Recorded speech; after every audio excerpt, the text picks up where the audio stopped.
औज़ुबिल्लाहिमिनश्शैतानिर्रजीम बिस्मिल्लाहिर्रहमानिर्रहीम। Medical world में खुशामदीद। आज हम विटामिन ए के बारे में पढ़ेंगे, विटामिन ए के फंक्शंस के बारे में, उसकी डिफिशिएंसी के बारे में, उसके फॉर्म्स के बारे में और उसके सोर्स के बारे में एट्सेट्रा।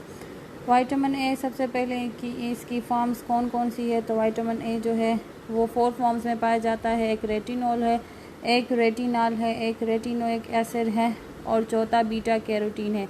बीटा कैरोटीन जो है वो प्लांट सोर्स है और इसको हम प्रोविटामिन भी कहते हैं और ये 2 मॉलिक्यूल्स ऑफ रेटिनॉल में कन्वर्ट होता है।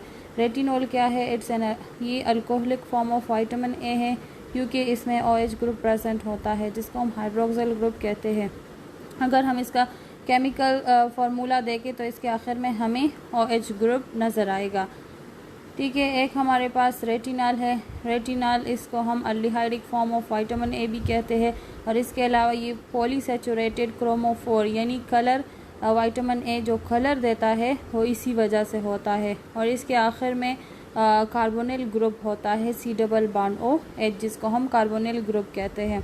एक हमारे पास रेटिनोइक एसिड होता है। रेटिनोइक एसिड यानी इसके आखिर में कार्बोक्सिलिक एसिड ग्रुप होगा और ये विटामिन ए का कार्बोक्सिलिक एसिड फॉर्म है और C+OH बॉन्ड इसमें प्रेजेंट होता है लास्ट में, इसलिए हम इसको कार्बोक्सिलिक फॉर्म ऑफ विटामिन ए कहते हैं।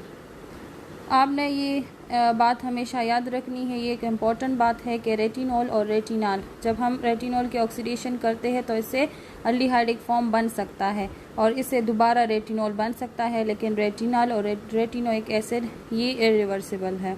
ठीक है, अब विटामिन ए के सोर्सेज क्या क्या है, तो एनिमल लिवर है, कलीजी है, फ़िश से जो ऑयल ऑब्टेन होता है वो है, स्पिनच साग है, गाजर है, पपाया है, इसके अलावा स्वीट पोटैटो है, एग्स है और मिल्क है। लेकिन इसका जो मेन सोर्स है वो एनिमल लिवर और कोड लिवर ऑयल है, यानी इसमें ज़्यादातर विटामिन ए पाया जाता है। अब इसकी एब्जॉर्प्शन की तरफ आते हैं। विटामिन ए जब हम खाते हैं तो ये कैसे एब्जॉर्ब होता है, तो जब हम animal source of vitamin A खाते हैं तो उसमें vitamin A in the form of retinyl ester होता है। ये हमारे स्मॉल इंटेस्टाइन में एब्जॉर्ब होता है, लेकिन इससे फैटी एसिड निकल जाते हैं in the presence of enzyme जिसको हम पैंक्रियाटिक ट्राईग्लाइसराइड लाइपेज कहते हैं। ठीक है, फिर इसकी दोबारा से रीस्टरिफिकेशन यानी फैटी एसिड्स दोबारा इसमें शामिल हो जाते हैं in the presence of lipase retinyl acyl transferase और ये रेटिनाइल ईस्टर के फॉर्म में लिम्फ में एब्जॉर्ब होता है और सर्कुलेशन के थ्रू लिवर में पहुंच जाता है। वहाँ पर इनके स्पेशलाइज्ड सेल्स होते हैं स्टोरेज के लिए जिसको हम सीलिएट सेल्स ऑफ लिवर कहते हैं, ये वहाँ पर स्टोर होता है। और फिर जब किसी टारगेट ऑर्गन्स में इनकी ज़रूरत होती है तो ये प्लाज्मा के ज़रिए से टारगेट साइट तक पहुँचता है। प्लाज्मा में इनके लिए रेटिनॉल बाइंडिंग प्रोटीन होता है, ये उसके साथ बाइंड होकर टारगेट साइट तक पहुँचता है। अब विटामिन ए के फंक्शंस क्या क्या है, तो ये हमारे विजुअल पिगमेंट का हिस्सा है, एपिथेलियल सेल्स को मेंटेन करता है, रिप्रोडक्टिव सिस्टम के लिए रिक्वायर्ड है, स्क्वामस मेटाप्लेजिया को प्रिवेंट करता है और ये हमें कैंसर्स वगैरह से बचाता है जिस तरह के बीटा कैरोटीन, और इसके अलावा इसका इम्यूनिटी में भी रोल है। अब ये विजन में किस तरह हेल्प करता है, तो हम इसके फंक्शन को देखते हैं। एक्चुअली हमारे आइज़ में 11 रेटिनॉल और रोडोप्सिन प्रेजेंट होते हैं, ये दोनों मिलकर रोडोप्सिन बनाते हैं। रोडोप्सिन ये एक्चुअली जो नाइट के दौरान हम लाइट को एब्जॉर्ब करता है, यानी डिम लाइट को एब्जॉर्ब करता है, और ये 11 रेटिनॉल जो है ये एक्चुअली विटामिन ए से बनता है। और ऑप्सिन जो है ये light receptor photo receptor cells of retina है, यानी लाइट को रिसीव करता है। अब इम्यूनिटी में इसका किस तरह रोल है, तो विटामिन ए इसको हम एंटी इन्फेक्शन भी कहते हैं। हमारी बॉडी में किसी भी किस्म का इन्फेक्शन हो, चाहे वायरस की वजह से, बैक्टीरिया की वजह से, पैरासाइट्स की वजह से, तो विटामिन ए का वहाँ पर रोल होता है। रिकमेंडेड डाइटरी एलोवेंस यानी कितना रिक्वायर्ड है, तो बच्चों के लिए 400 से लेकर 600 माइक्रोग्राम्स पर डे, आदमियों के लिए 750 से लेकर 1000 माइक्रोग्राम्स पर डे।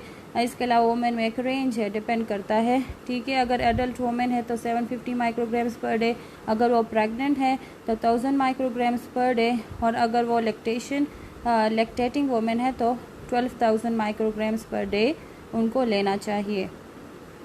अगर विटामिन ए हमारी बॉडी में कम हो तो कौन कौन सी डिजीज़ हो सकती हैं, तो तो सबसे पहले तो नाइट ब्लाइंडनेस होगी, यानी रात के दौरान हम अच्छी तरह नहीं देख पाएंगे, जिसको हम नेक्टेलूपिया कहते हैं। स्किन ड्राई होगा, जिसको हम ज़ीरोसिस क्यूटिस कहते हैं। स्टेरिलिटी होगी, इम्यून सिस्टम हमारा वीक होगा, और अगर विटामिन ए बहुत ज़्यादा डिफिशिएंट है तो इस फिर ज़ीरोप्थेल्मिया हो सकता है। अब इसके बारे में हम जानते हैं कि ये क्या होता है। सब नाइट ब्लाइंडनेस, जिसको हम नेक्टेलूपिया भी कहते हैं, ये क्या होता है। हमारे आइज़ में हमने अभी देखा कि 11 रेटिनॉल प्रेजेंट होता है और वो रोडोप्सिन बनाता है। अगर वो नहीं होगा तो हम रात में अच्छी तरह नहीं देख पाएंगे। तो इस कंडीशन को हम क्या कहते हैं, नाइट ब्लाइंडनेस कहते हैं। और हमने ये भी जाना है कि 11 रेटिनॉल ये एक्चुअली विटामिन ए से डिराइव होता है। तो विटामिन ए अगर डिफिशिएंट हो तो फिर नाइट ब्लाइंडनेस हो सकती है। जिस तरह अगर नाइट ब्लाइंडनेस होती क्या है, तो इस पिक्चर में हम अच्छी तरह देख सकते हैं कि नॉर्मली इंसान इस तरह देखता है नाइट में, और जब नाइट ब्लाइंडनेस होती है तो इस तरह दिखाई देता है, यानी डिफ्रेंशिएशन नहीं हो सकती। फिर इम्यूनिटी में इसका क्या रोल है, तो विटामिन ए अगर डिफिशिएंट हो तो हमारी इनेट इम्यूनिटी वीक हो सकती है। और इनेट इम्यूनिटी, जिसको हम ये भी कहते हैं कि बाय बर्थ हमारी बॉडी में जो इम्यूनिटी होती है वो इनेट होती है, ये फर्स्ट लाइन ऑफ डिफेंस में आती है। हमारी बॉडी में कोई पैथोजेंस आ जाए तो ये सबसे पहले ये उसके ख़िलाफ़ काम करते हैं। फिर ज़ीरोप्थेल्मिया क्या होता है, तो जब विटामिन ए बहुत ज़्यादा सीवियरली डिफिशिएंट हो तो ज़ीरोप्थेल्मिया हो सकता है। ज़ीरोप्थेल्मिया क्या होता है, ये एक्चुअली हमारे आइज़ का जो कंजक्टाइवा है, जो मेम्ब्रेन लेयर है, वो ड्राई हो जाता है और कॉर्निया ऑफ द आई उसमें इन्फ्लामेशन हो जाती है। ज़ीरोप्थेल्मिया अब दो किस्म का हो सकता है, एक ये जिसमें कंजक्टाइवा जो है वो ड्राई हो जाता है और हमारी आइज़ में बाइटोटिक स्पॉट्स बन जाते हैं, जिस तरह कि आप देख सकते हैं। और केरेटोमलेशिया जिसमें ड्राइनिंग होती है and clouding of the cornea, जिस तरह कि आप पिक्चर में देख सकते हैं। अब रिप्रोडक्टिव सिस्टम किस तरह इफेक्ट हो सकता है अगर विटामिन ए डिफिशिएंट हो, तो मेल में ये स्पर्मेटोजेनेसिस में हेल्प करता है, स्पर्म फॉर्मेशन में। तो अगर विटामिन ए नहीं होगा तो स्टेरिलिटी, यानी स्पर्म्स होंगी नहीं तो स्टेरिलिटी होगी। और फीमेल में ये जो है फीटल रिजॉर्प्शन को प्रिवेंट करता है। अगर विटामिन ए ना हो तो फीटल रिजॉर्प्शन होगी, यानी एबॉर्शन वगैरह होगी। अब अगर हम विटामिन ए हद से ज़्यादा लें तो टॉक्सिसिटी भी हो सकती है। इसको हम हाइपरविटामिनोसिस विटामिन ए, हाइपरविटामिनोसिस ए भी कहते हैं, अगर इसके अमाउंट 7.5 मिलीग्राम पर डे से ज़्यादा हो। नॉर्मल वैल्यू सीरम की 15 to 60 माइक्रोग्राम्स पर डिसीलीटर है और टॉक्सिक लेवल 60 से लेकर 100 माइक्रोग्राम पर डिसीलीटर है। और इसके अलावा क्रोनिक हाइपरविटामिनोसिस ए क्या क्या काज कर सकता है, तो लिवर जो है वो एनलार्ज हो जाता है और कायरोटिक हो जाता है। कायरोटिक यानी स्कार वगैरह इसमें बन जाते हैं, नॉर्मल फंक्शन इसका इफेक्ट हो जाता है। और जो क्रेनियल प्रेशर है, इंट्राक्रेनियल प्रेशर, वो भी इंक्रीज़ हो जाता है। प्रेगनेंसी के दौरान ये टेराटोजेनेसिस यानी बच्चों में बीमारियां वगैरह हो सकती है। और इसके अलावा बोन ईजीली फ्रैक्चर हो जाता है और स्किन जो है वो ड्राई बन जाता है और स्केली बन जाता है, प्रूरेटिक हो जाता है। अगर आपको हमारी वीडियो अच्छी लगी तो लाइक करें, शेयर करें और सब्सक्राइब करें। शुक्रिया, अल्लाह हाफिज़।